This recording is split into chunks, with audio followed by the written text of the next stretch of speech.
Olá, olá, olá.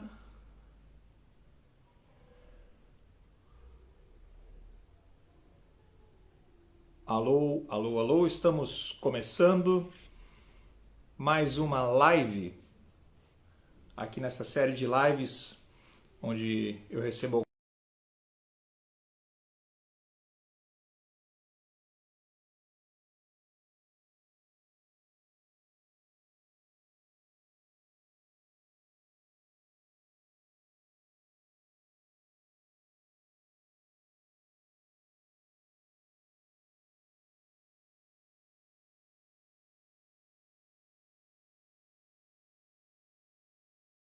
com essa paralisação. E aí então eu estou realizando uma série de lives com uma série de pessoas envolvidas com teatro, com cinema, com artes plásticas, com, né, enfim, ainda tem muita gente legal aí que vai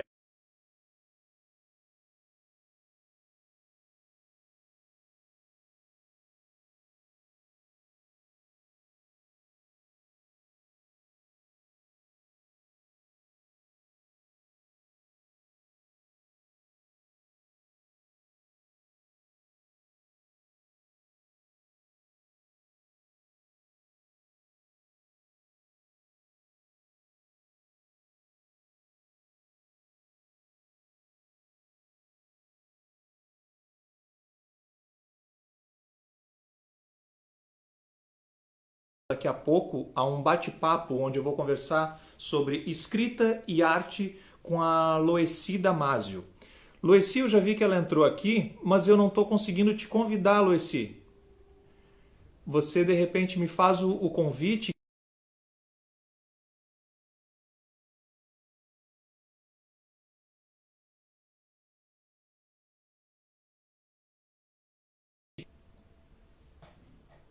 Tudo bem? Como é que estamos? Nós estamos aguardando a Loeci Damasio entrar aqui no nosso Instagram. Nós estamos ainda com algumas questões técnicas, né? Vendo questões de internet, conexão, alguns vídeos.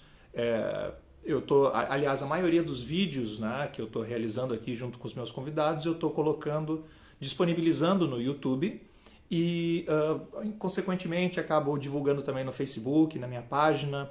E ali também vocês podem retomar e, se tiverem dúvidas, sempre podem, claro, ou sugestões, podem estar mandando inbox também. Loeci, vamos ver se é Loeci. De repente, Loeci, eu vou te sugerir sair do Instagram e entrar de novo, para eu tentar te fazer o convite por aqui. Eu não estou conseguindo te... Ó, agora sim, Loeci, você apareceu para mim. Vamos lá. Agora você aceita, Loeci, aí o convite que eu lhe mandei e aí a gente começa a bater o papo. Eu acho que é a primeira live também da Loeci. Vamos ver? Loeci Olá. Damasio, tudo bem? Você me ouve? Sim, o som tá um pouquinho a tua voz.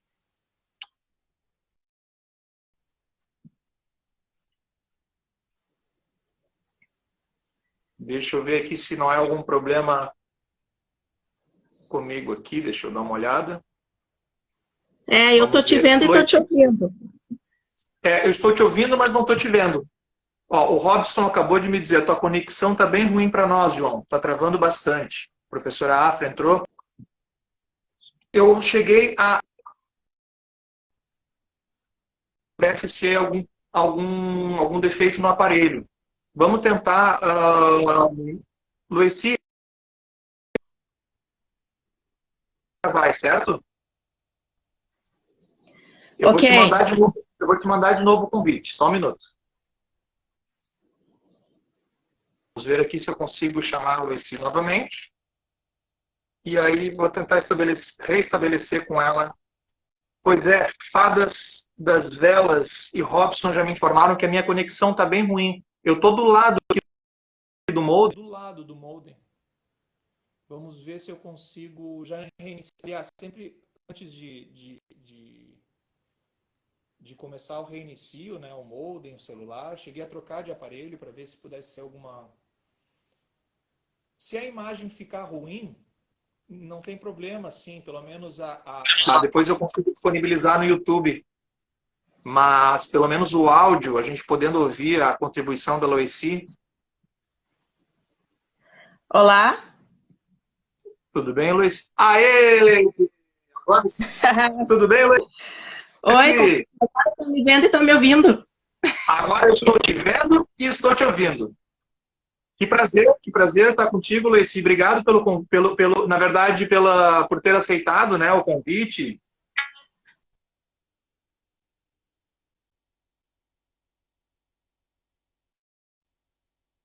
Alô, Luici? Agora eu perdi a conexão da Luici. Eu consigo vê-la, mas não consigo ouvi-la. Travou aqui a imagem.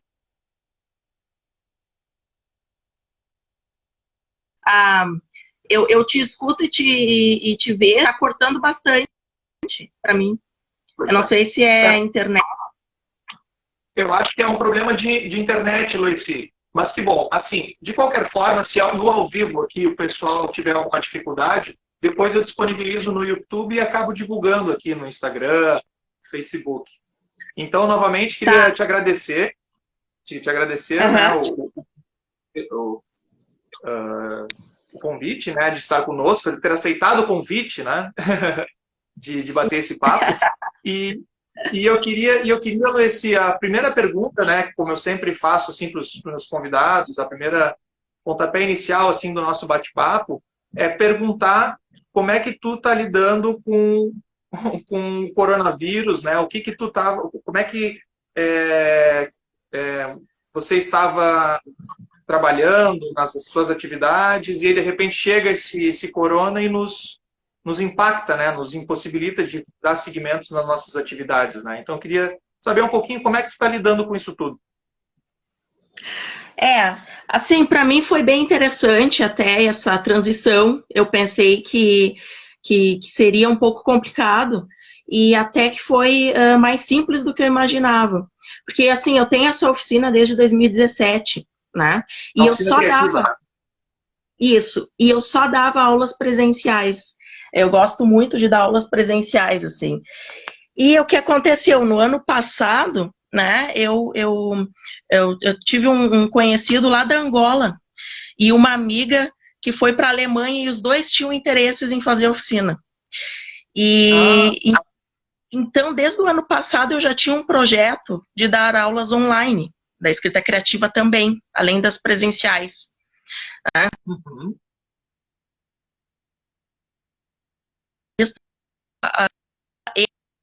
E presencial, né? E o que aconteceu, né? Eu estava num momento envolvido.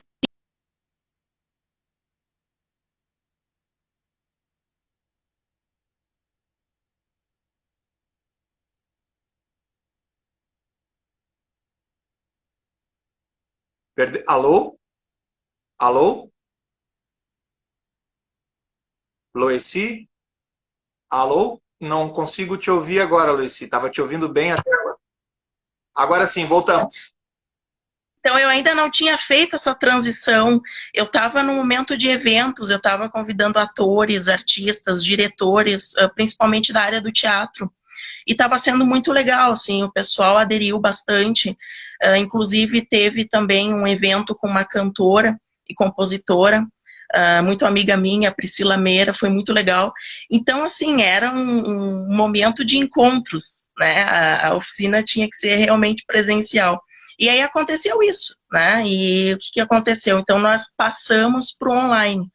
Eu ainda mantenho essa ideia de encontros, só que aí virtual, né? Quem sabe convidar artistas para participar, fazer um encontro assim em grupo, né? Online, porque eu acho muito importante esse diálogo, né? Claro, Luci, a conexão aqui, quando você estava falando, para mim deu uma travada. Só que para mim eu não conseguiu ficar muito, não consegui compreender muito bem o que você tinha falado. Esses encontros assim online era algo que você já realizava, é isso? Antes do coronavírus? Ah, tá. Eu vou explicar de novo, então, porque acho que travou na hora que eu falei isso. Não, os encontros eram presenciais. Os encontros, eles aconteciam Isso, eles aconteciam na sala em que eu estava dando aula, que inclusive é a mesma sala em que ocorria a oficina literária do Charles Kiefer, o escritor, né? E então eram eventos que aconteciam lá na sala, com cantores, compositores e atores. Inclusive cheguei a te convidar na época e tu estavas Sim, sim. na peça maravilhosa, né, dos Males do Fumo. Sim, Mas sim. assim, o que aconteceu na transição para o EAD, para o online, então eu pensei, quem sabe, né, dá para continuar com esses encontros, mas aí, quem sabe, numa plataforma virtual, né? Eu acho importante esse diálogo dos alunos com os artistas, né? Isso de trabalhar só com o livro, né, só com o texto, só com as produções, eu acho importante ter em paralelo o encontro com quem produz isso, né? Ver o lado de quem produz, né? Entendi, tu proporciona um encontro, por exemplo, no caso, né, ali depois eu vi que você acabou convidando a Cici, né, que é uma atriz também que faz o espetáculo A Fome, né, Sim. e ela contribuiu, acredito, na ideia de transmitir, né, no teu curso toda a parte que ela teve com a leitura do texto, de trabalho, até transformar aquilo numa peça de teatro, seria isso? Que eu, inclusive, a fome é uma.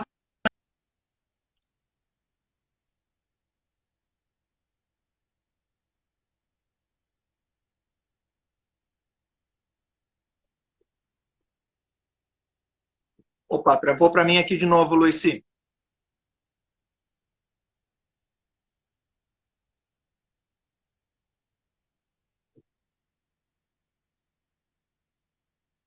Voltou, É, agora sim. toda vez que tu sair, eu vou aguardar, não tem problema. E, Tá. inclusive, assim, então, como eu estava falando, toda vez que eu chego no teatro e sento, eu já sinto pela vibe se eu vou me deparar com arte, né? Aham. Com uma coisa que gera um impacto, que produz um impacto. E a fome foi uma dessas peças. Então, assim, eu convidei a Cici, né? Porque eu É uma acho grande importante, atriz. uma maravilhosa atriz, eu acho importante que quem lida, quem estuda estuda arte,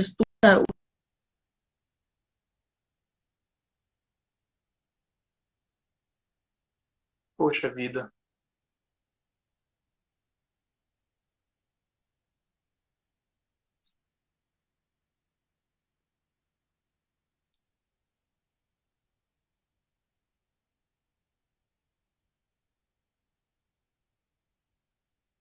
Oi?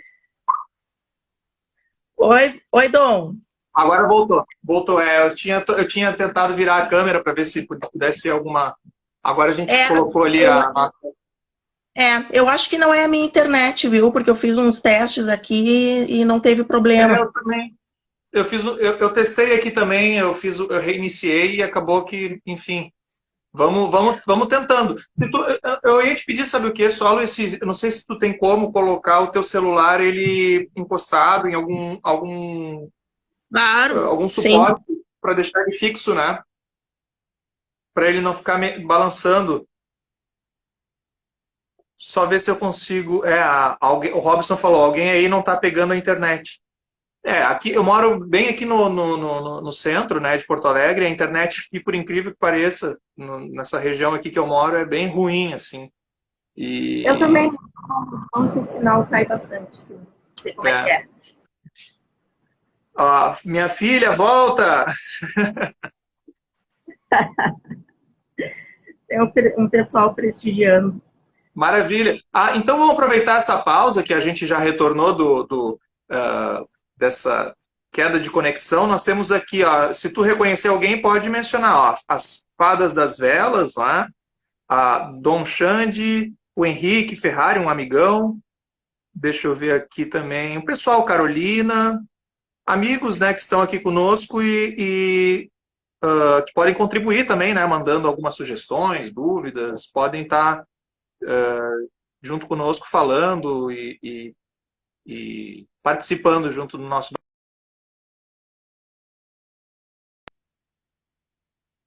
Vamos ver. Opa, agora. Só um pouquinho aqui. Eu vou ter que chamar ela de novo aqui. Lueci, vou te pedir de novo, vou te reenviar o convite, vamos ver.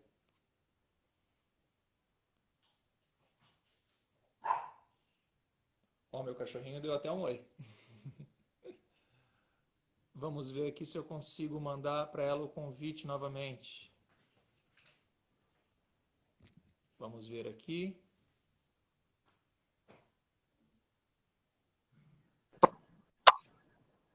Foi. Oi, O que que você estava dizendo? é muita gente usando a internet agora, né? Sim, é um horário difícil também, é. Mas É,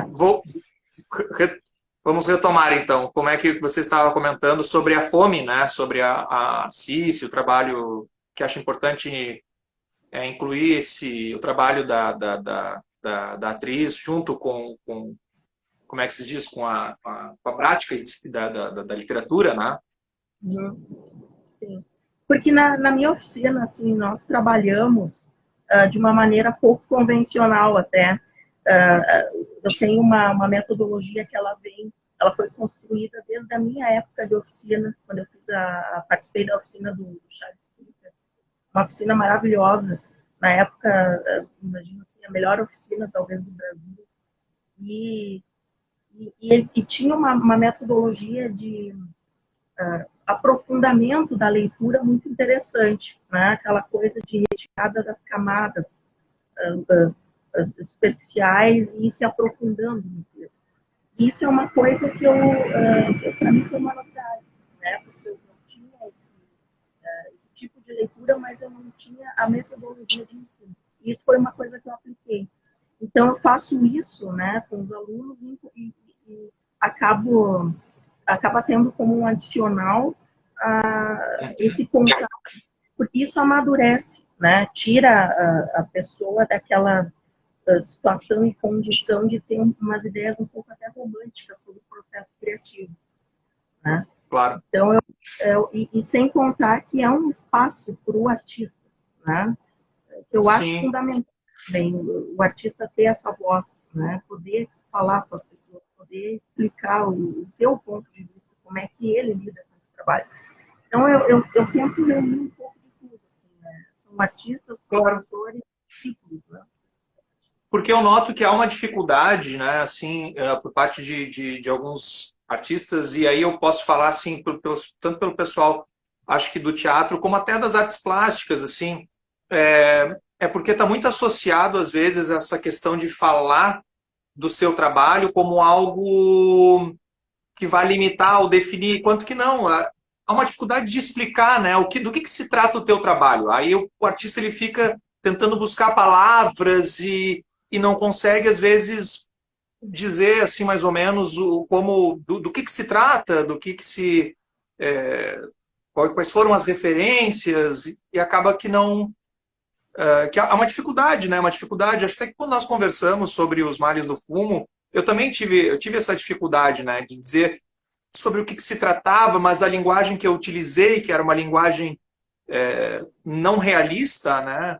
Diferente de como outros artistas trabalham, costumam trabalhar, o Chekhov, geralmente essas montagens dos malefícios do tabaco, né, do Chekhov, ela é sempre realizada de uma forma realista, né? E aí, então, Sim. mas para dissertar sobre, falar sobre o trabalho, há uma dificuldade. E o teu curso, eu acho que facilita um pouco esse caminho, não é isso? Assim, eu me surpreendi no começo com o fato de que poucas pessoas compreendem bem o que é uma oficina de escrita criativa. Eu queria que tu falasse um pouco sobre isso, então, como é que é o que é uma escrita criativa, né? Uma oficina de escrita criativa, né? Porque assim, muita gente chega para mim e diz, eu quero fazer oficina de escrita criativa, mas eu não escrevo, ou não sei escrever. E assim, na verdade, esse universo da escrita, ele é um universo muito complexo, né? Então, assim, a oficina, ela oferece, ela trabalha sobre os mecanismos do processo criativo, e isso abarca discussões teóricas, prática, leitura, né? Eu sempre brinco, a pessoa que vem para a oficina, ela pode, assim, ela pode sair sem saber escrever, se ela quiser, mas uma boa leitora ela será.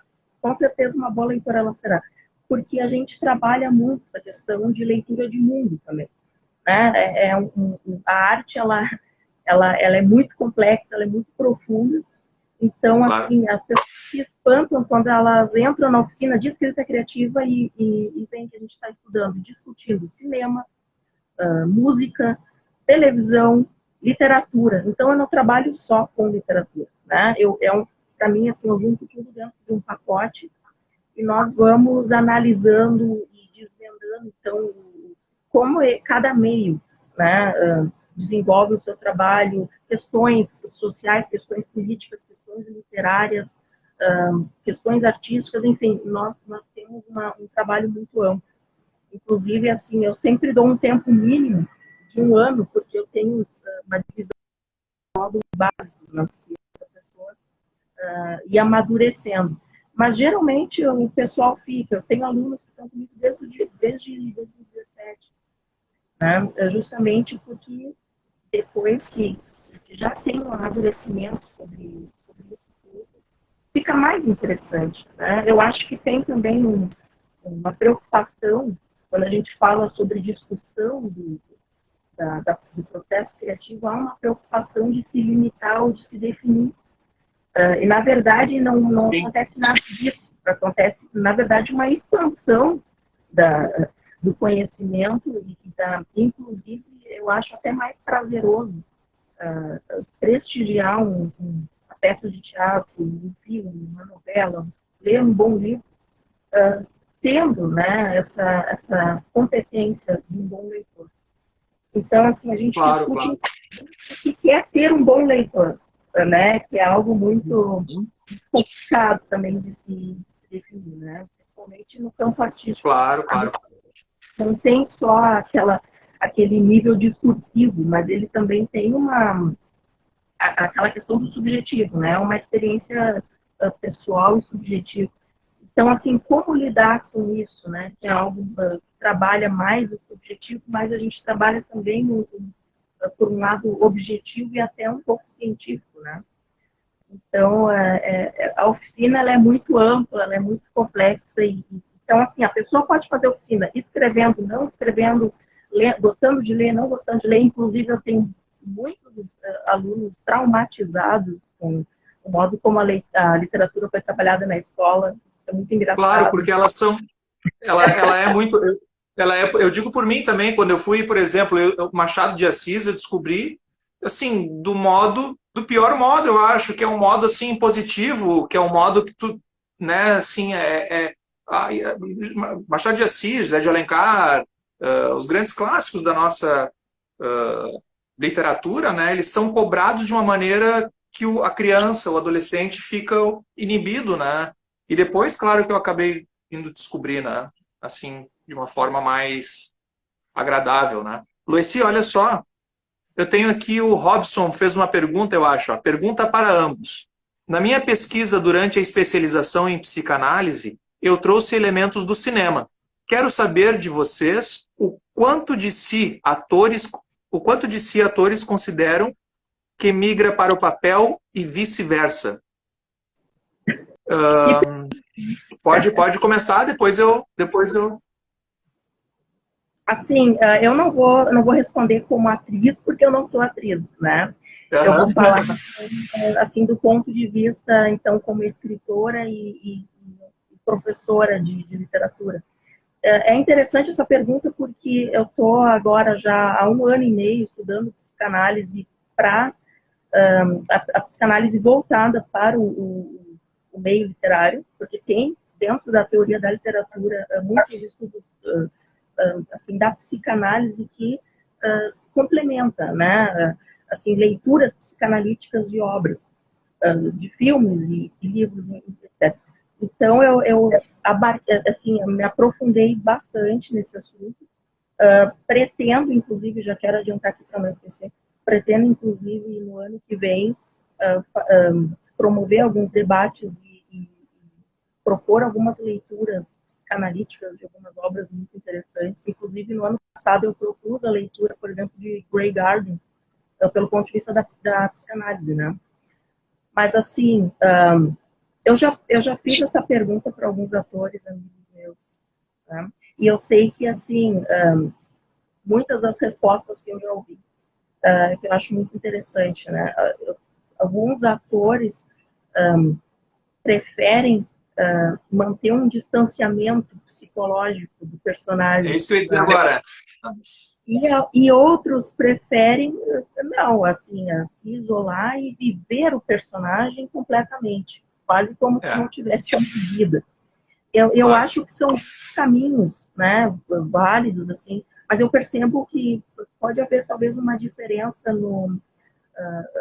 na intensidade da atuação, isso, mas acho que isso varia de ator para ator, né? Mas eu acho que esses dois caminhos, assim, eles são válidos. E eu percebo que a maioria opta por, assim, pelo menos do que eu conheço, né? Opta por manter o distanciamento, né? Exato. É. Inclusive, uma vez eu perguntei para um ator, assim, se ele já se pegou, já se flagrou agindo como um personagem dele. E ele, e ele deu Maravilha. risada, como tu tá dando risada, ele deu risada e ele disse, essa é uma pergunta interessante, porque sim, É. ele já agiu na vida dele como um dos personagens. Então, se tu quiser comentar Excelente. alguma coisa disso. Claro, claro, excelente. O Robson, ele é psicólogo, né? Ele agora trouxe essa questão muito interessante, muito legal a tua contribuição, Luiz, sobre esse tema, porque é exatamente isso, assim. Por exemplo, Os Males do Fumo, que é um personagem que eu faço, um homem que ele é um fumante inveterado. Só que tem um detalhe. Eu, João Petrilo, eu não fumo. Eu não gosto de fumar, não gosto de cigarro, não, sabe, não tenho assim, já fumei assim quando era adolescente, assim, à noite para me aparecer, sabe, aquela coisa assim de adolescente, mas não é uma, não é, não, eu não gosto, mas no entanto, eu tenho que fumar aqueles cigarros que eu fumo em cena e demonstrar o maior prazer e satisfação de estar com aquilo, né? Então, Aham, lógico, assim, que para mim é muito bom fazer um personagem como esse, porque eu acabo, por exemplo, meu pai fuma até hoje, né? Ele fuma desde, sei lá, dos 15 anos. Hoje ele tem 60 e ele é um fumante, inveterado, como o personagem, o Ivan Ioquim dos Males do Fumo. E, no entanto, eu vi alguns vídeos do Drauzio Varela, por exemplo, na internet sobre tabaco, li algumas coisas a respeito, me debrucei na obra do Chekhov, e aí, olha que coisa interessante, assim, do ponto de vista psicanalítico, talvez. Eu consigo compreender um pouco, assim, um pouco mais o meu pai, por exemplo. Por que que meu pai fuma? Meu avô, ele teve que parar, ele teve que, tiveram que tirar o cigarro dele, né? Então, meu avô me lembra que ele fazia o gesto do cigarro sem o cigarro, só o gesto e esbaforava o vento, como se aquilo, né? E eu nunca entendi por que que meu avô fazia aquilo, né? Depois que eu comecei a entender que o vício, muito mais do que na nicotina, nos elementos químicos que compõem, né, o cigarro, é o vício do gesto, questões ligadas muitas vezes à substituição de algo que é mais profundo, como uma tristeza, como. Enfim, é como se eu estivesse fazendo esse personagem, me aproximando de pessoas da minha família, que eu nunca entendi por que fumavam. Então, para mim, foi interessante, né? E acho que no nosso mundo teatral, tu estava falando sobre. Eu ia te sugerir aqui que eu estou fazendo uma série de leituras, ô Luici, das obras do Nelson Rodrigues, das peças dele, das 17 peças dele, né? E ele, sob o ponto de vista dele como referência, porque ele traz muito isso. Ele dizia, né, que ele gostava de colocar no palco justamente os personagens, os criminosos, os vilões, para que a sociedade não reproduzisse, mas tomasse como aquele exemplo do palco um mau exemplo, né? E o ator que vai... me considero uma pessoa, digamos assim, honesta e tudo mais, de repente no palco me vejo numa situação que eu tenho que fazer um cara que é um agressor, que é um assaltante, né? Então, para mim, é muito mais interessante esse processo do que eu fazer um sujeito que é como eu, que, sei lá, que trabalha, que luta para conseguir as coisas, enfim. Quanto mais distante eu estiver, mais eu consigo me aproximar do personagem e de certa forma, compreender um pouco mais o mundo que me cerca. Assim. Então, é bem interessante. É um processo lindo. Eu sou suspeito para falar, né? Tu estavas falando e eu me recordei aquele poema do Fernando Pessoa, a Autopsicografia, em que ele começa, você exatamente, falando o seguinte: o poeta é um fingidor, finge tão completamente que chega a fingir que é dor, a dor que devera sente. Exato. Né? Então, exatamente, é isso aí. A gente tem que fingir, Sim, mas acaba naquele momento do fingimento acaba sendo algo real, verdadeiro, né? Exato. Então acaba se revelando que essa dor é a dor que realmente já estava ali. Então, que é uma discussão também na oficina, a questão da catarse também, né? Que ocorre quando a pessoa tem contato com a arte. Então, o público, naquele momento, ele também é aquele personagem, de certa forma. Luici, deixa eu te fazer uma pergunta que me ocorreu, que eu queria te perguntar também, assim, porque tu és uma pessoa assim, que tem bastante envolvimento com a literatura e tal, e essa pergunta é algo que está muito em voga, vamos dizer assim. Até que ponto tu acha que o autor se distancia daquilo que ele escreve? Alô? Não sei, tu consegue me ouvir? Tá me vendo? Oi, João. Tinha sumido para mim, eu não ouvi a pergunta, tá? Vou repetir a pergunta. Até que ponto tu acha, por exemplo, assim, que... Por exemplo, citei o Nelson Rodrigues, né? O Nelson, ele é muito polêmico, assim, porque ele traz questões muito sensíveis à sociedade hoje, né? Então, por exemplo, ele vai falar de violência contra a mulher, ele vai falar, sobretudo, do subúrbio carioca, né? Então, ele vai retratar os personagens de um modo que muitas vezes, muitas pessoas, muitos artistas até, entendem como aquilo que ele escreve sendo o discurso dele. E a minha pergunta é essa: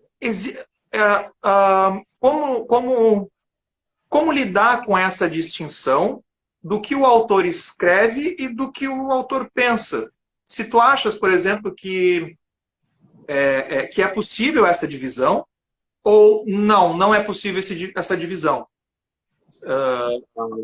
Ele é muito acusado também de machismo, né? Assim, de ser um autor que muitas vezes retrata a mulher de uma maneira um pouco pejorativa e tal. Eu acho o contrário, mas existem pessoas que acham que não.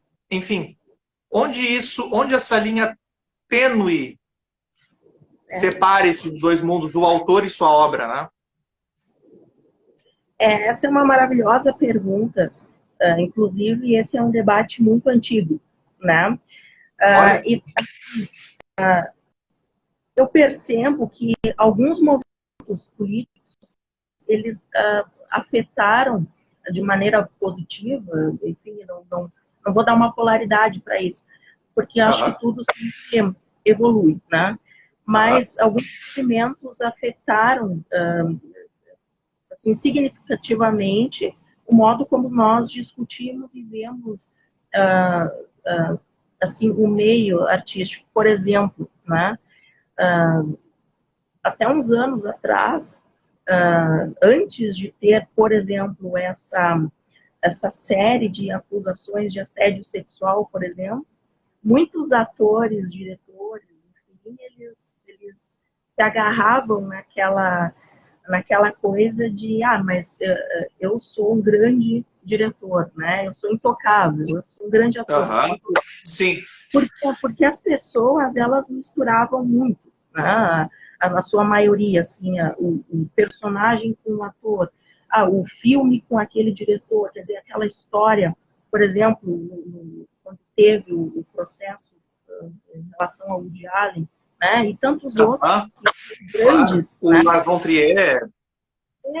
A gente poderia citar uma lista, né? Claro. Mas, assim, antes disso, antes desse movimento feminino, por exemplo, né, de se unir e fazer essas denúncias, o pessoal não separava tanto, né? Era assim, ok, ele não é perfeito, mas, pô, é um grande diretor, contribui bastante, né? Tem grandes obras, eu não vou deixar de assistir, eu não vou deixar de falar sobre ele, aquela coisa. Só que depois, claro, né, esse movimento assumiu uma força e mostrou uma realidade, assim, que ninguém compactua mais, né? Então, o que começou a acontecer? Uma separação, né? Opa, claro, é um grande diretor, mas uma coisa é arte, outra coisa, e o pessoal, o que está acontecendo? Muitas mulheres, eu já ouvi de muitos colegas, né, da academia dizerem, eu não vou no cinema assistir um filme do Woody Allen porque ele tem uma história assim.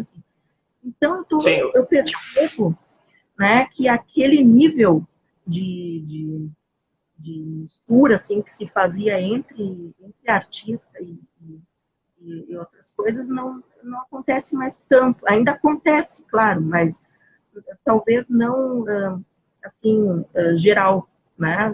Já se tem assim uma diferença, a gente já percebe uma diferença. Mas assim, para responder assim, mais diretamente a sua pergunta, na minha oficina, o pessoal chega e eu já digo assim bem direto e reto, né? Aqui a gente, as ingenuidades vão acabar, essas ilusões vão acabar. Porque, assim, o que eu tenho de amigo que lançou livro e quase apanhou no lançamento, porque tinha um personagem vilão que fez coisas e o leitor pensou que o autor compactuava com aquilo. Na oficina, né, eu fiz oficina, eu tenho uma oficina, posso dizer que eu não quero ofender e dizer que é uma ingenuidade, não, porque é um assunto bastante complexo. Inclusive, tem leituras assim, analíticas muito interessantes que mostram, ou tentam mostrar o porquê isso acontece. Porque realmente não dá para separar completamente. Né? Sempre tem aquela pergunta, ok, tu pode não concordar com o que está aí, mas por que tu escolheu esse assunto? Né? Por que tu sempre fala desse tema? Né? Se tu não está envolvido com isso, por que tu fala tão recorrentemente? Então, assim, não dá para dizer que... Então, assim, não dá para dizer que é uma ingenuidade completa. Mas, na oficina, o trabalho que se faz da remoção dessas camadas de leitura, trabalhando diretamente com a obra e entendendo o funcionamento disso, entendendo a relação entre a produção artística e esses outros movimentos, porque a arte, embora ela transcenda essas coisas, ela é um produto social. Né? Ela é um produto, não é algo que vem de outro planeta, é algo daqui. Então, a gente, as discussões e o aprofundamento permitem que as pessoas façam assim de uma maneira mais madura essa divisão. Né? E entendo. Pode comentar. Pode concluir, pode falar. Claro, pode falar. Não, assim, então, na oficina, né, assim, eu inclusive já me deparei com algumas perguntas, assim, diretamente sobre alguns textos, né, se eu achava que naquele texto tinha algum preconceito, tinha algum racismo por parte do autor, se aquilo foi uma maneira velada, né, de propagar preconceitos. E, enfim, a gente estuda isso também, tem uma questão aí de estudar a história da arte, né? Estudar, assim, contextualizar as coisas, né? Eu acho que não, tem aí, talvez, 3 linhas de raciocínio, né? Uma questão é a história, né, numa linha horizontal, assim, numa linha horizontal, contextualizando essa obra. Outra questão é assim, as ideologias do autor, né? E aí talvez entra um estudo, talvez biográfico também, que é importante, mas também é complicado, porque a gente sabe que biografia não é a vida real completamente, Claro, né? Sabe? claro. Então, também é uma questão complicada. E tem também uma outra questão, né? Que é a adaptação de uma obra para uma outra geração, num outro tempo. Então, obviamente, a leitura é outra. Né? Então, a gente entende que o texto é autônomo, de certa forma. Mesmo que ele tenha alguma geração Claro. tendo sido escrito com uma intenção, por exemplo, de propagar algum preconceito, mas como os produtores se vão e as obras ficam, de certa maneira aquilo assume, né, aquilo que a gente entende, né, a literatura, a arte, ela continua a falar, mesmo depois de já ter falado, né, ela tem um ponto infinito, né, ela Exato. continua a dizer. Claro, aqui eu estou falando da obra, a verdadeira, né, assim, a arte, né, não coisas temporárias, mas a arte mesmo, aquilo que é Claro, universal. Então, ela continua a dizer sempre. Então, assim, eu acho que são 3 linhas de raciocínio que a gente tem que considerar, né? Não, pode. Acho que Sim. Não, eu ia te perguntar, na verdade, era sobre. Não, era perfeito, assim, porque a elucidação assim, sobre o assunto realmente foi muito rica, assim, porque eu me pergunto muito isso com o Nelson, é um autor que eu leio quase que diariamente, enfim, pesquisando e tentando investigar essas questões que o Robson, até aqui o nosso amigo, traz psicanalíticas, né? Ele diz aqui, ó, por exemplo, ó, sentimentos reprimidos do ator ou escritor, o que Jung conceituaria como manifestação da sombra. Acho que o Nelson é muito rico para a gente discutir esses assuntos, né? Mas mesmo o Chekhov, e aí eu queria também te perguntar um pouco a tua impressão, porque quando eu estava representando Os Mares do Fumo, foi no dia que tu foi assistir, um casal se levantou e saiu, né? E eu depois fiquei, para o ator, quando isso acontece, é um pouco ruim, porque, e acho que eu não consegui aí, fica aí o meu, como é que se diz, a minha incompetência, porque eu acho que deu para ver que eu fiquei desconcertado, né? Porque, claro, nós queremos que o público se delicie, né? Enfim, a ideia é sempre boa, né? Mas naquele momento, aquele casal se levantou e saiu. Era um casal mais de idade, né?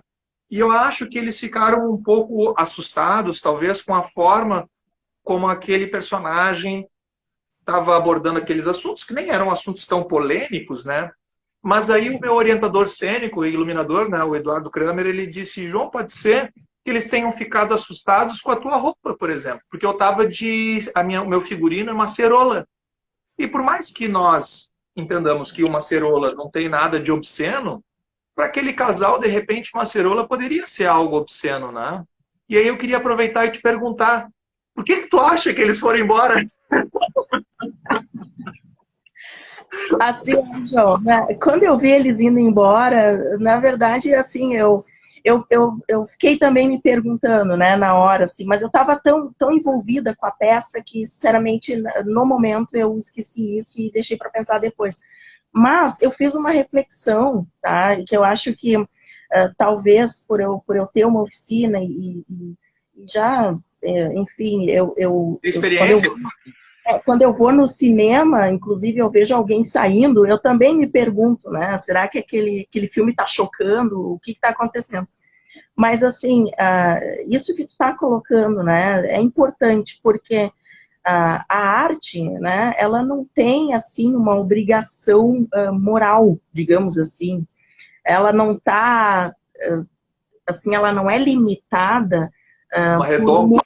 um moralismo, né? Aham. Então, o assunto, o tema, o figurino, ela tem liberdade, né? Ela tem liberdade, a arte tem liberdade para inclusive, isso é que é belo, né, na arte, que ela permite isso. Então, quando as pessoas se chocam com algo e se afastam, eu tenho uma impressão, e claro, quando elas se chocam estando diante de algo verdadeiramente artístico, né? Eu tenho a impressão ali de que talvez a pessoa não tenha tão claro essa noção, né,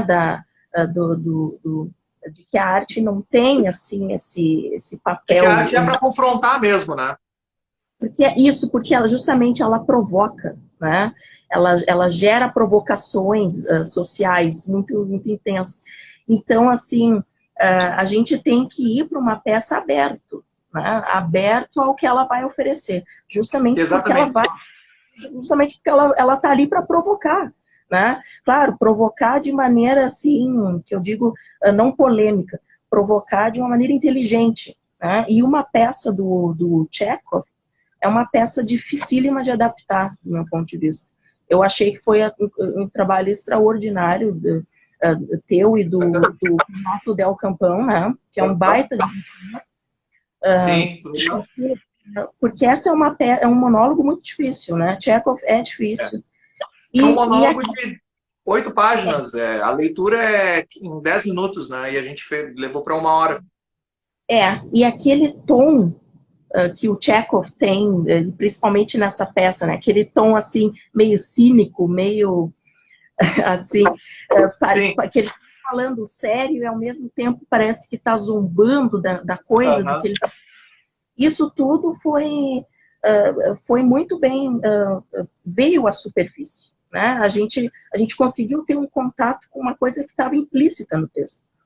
Então, eu acho que pode ter um pouco dessa questão, né, do leitor que pode ter um contato com a obra, ainda esperando da arte uma certa, assim, um cuidado, assim, uma preocupação. Mas a arte não é assim, né? Isso a gente deixa para religião, para política, para outra coisa. A arte é...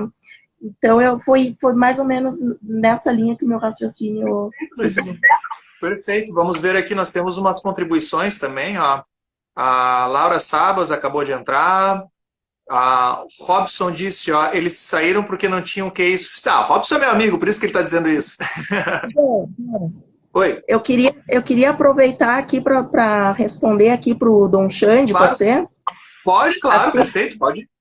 Está enviando essas mensagens, porque o Dom Xande, eu conheci ele na época, lá em São Paulo, né, lá em Campinas, a época em que eu entrei para o mundo da música. Né, eu sou compositor e tudo mais. Cantora, e o Dom Xande, o Dom Xande foi né, que é o nome artístico dele, né, o Alexandre, foi para mim uma grande influência, né, como compositor e como um artista, assim, eu achava a performance muito diferenciada de outros artistas. E isso influenciou, inclusive, na minha escrita.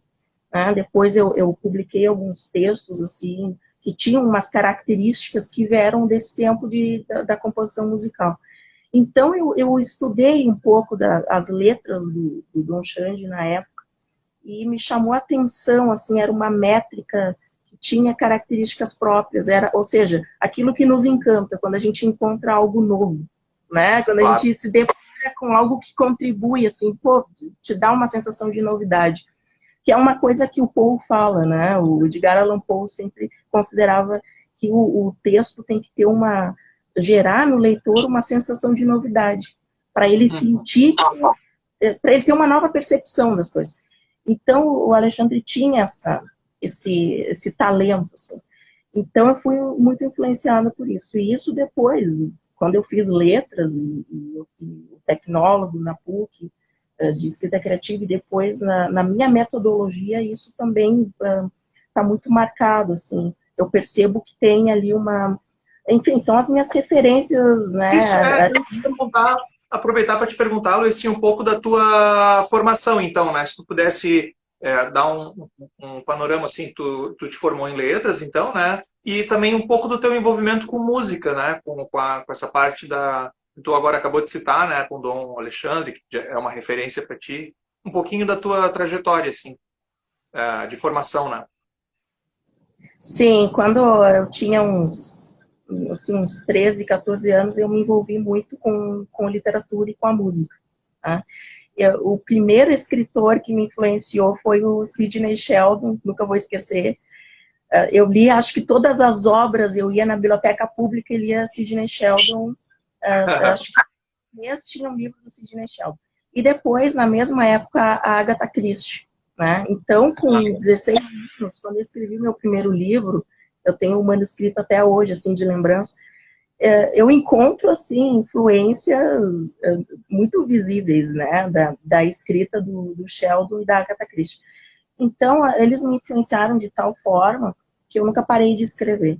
E a música, né, eu tenho algumas referências, assim, musicais que me levaram aí para São Paulo e começar uma vida, então, musical.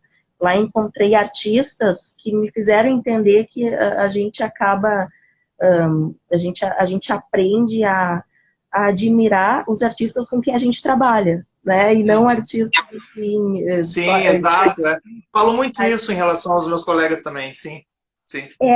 Então eu me sentia orgulhosa, assim, e honrada de estar com aqueles artistas.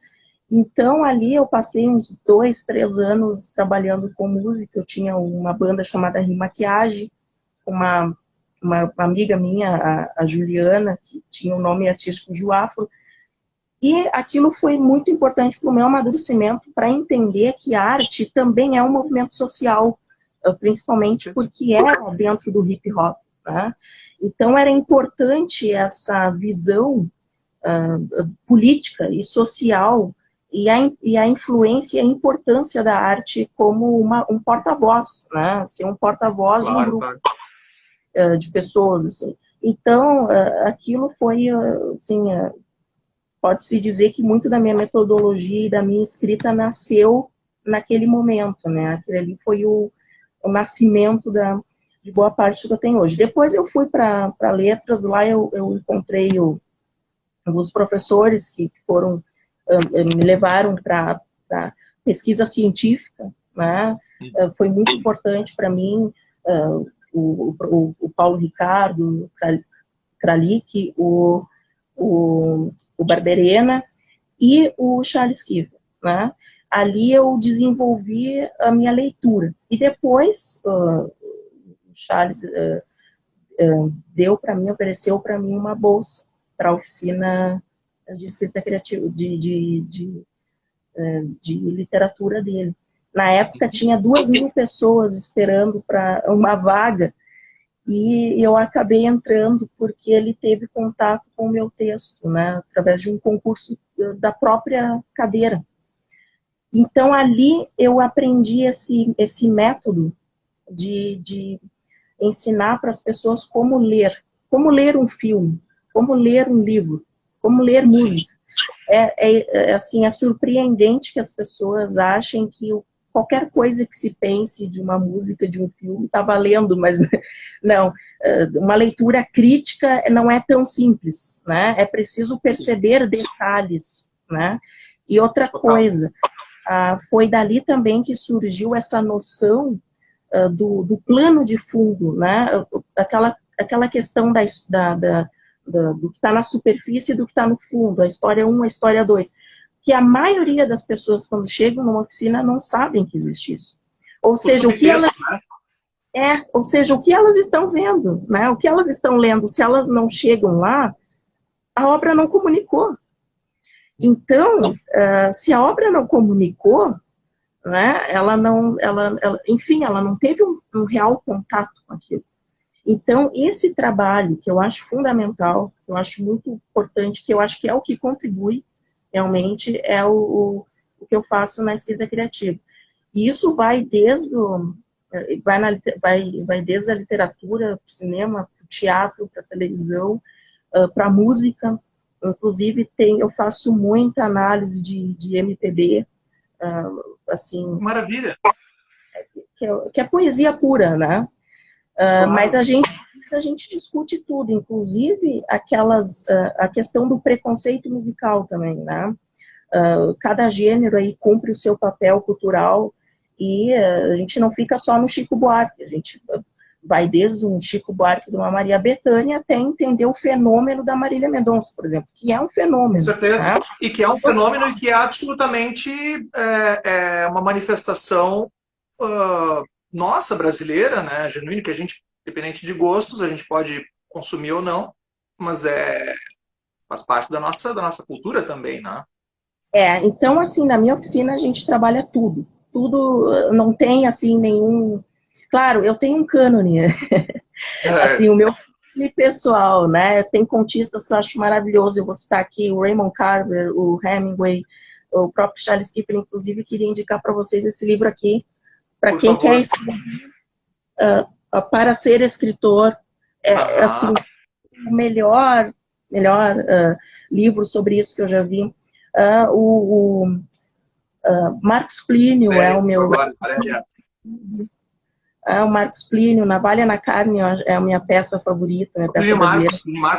Plínio Marcos, eu adoro ele também, ele é sensacional. Assim, os dramaturgos que me influenciam, né? O Beckett, o Marcos Plínio, o Rainer Miller, o George Bernard Shaw e o... A Daniela falou aqui, desculpa te interromper, mas a Daniela também falou aqui, ela acho que está concordando conosco em relação aos autores. Extremamente a mesma coisa comigo em relação ao Sidney Sheldon e a Agatha Christie. Que legal. A Valéria Barcelos entrou agora. Cantavam muito bem. E a Lucy, desculpa também aproveitar esse ensejo aqui, eu estou dando uma olhada no nosso tempo aqui, né?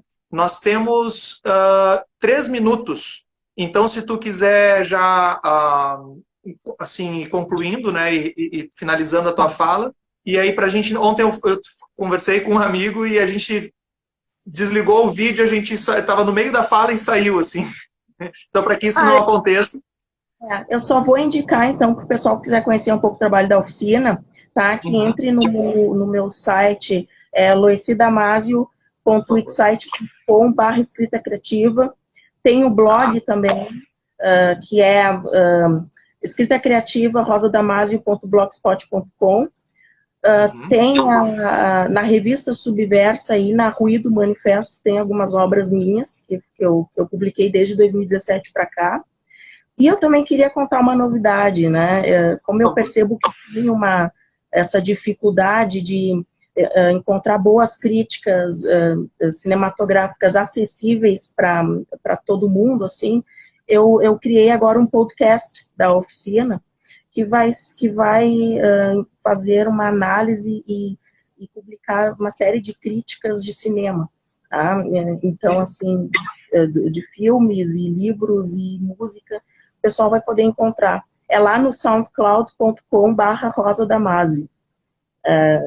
Então, é basicamente as plataformas. Lucy, eu, assim, adorei o papo, de verdade, assim, eu ficaria mais uma hora aqui conversando contigo, mas nós tivemos ali um pequeno probleminha na conexão no início, mas depois rolou muito, muito bem, assim, queria te agradecer, né, por ter aceitado, estar conosco aqui, contribuir de uma forma tão, tão legal, tão, assim, elucidativa, né, tanto para mim quanto para quem nos assistiu, né, agradecer também a todo mundo que ficou aqui conosco e dizer que logo, logo vamos marcar uma próxima, né? Com certeza. Obrigada a todos que compareceram. Obrigada pela contribuição e pelo apoio. Lucy, Um beijo. Grande beijo. Vamos nos falando. Sigam lá a Lucy Damasio nas redes, né? E entrem, acessem o site, as redes que ela acabou nos indicando e vamos mantendo contato, tá bom? Abraço. Tchau. Se cuidem todos e todas. Valeu. Tchau, tchau.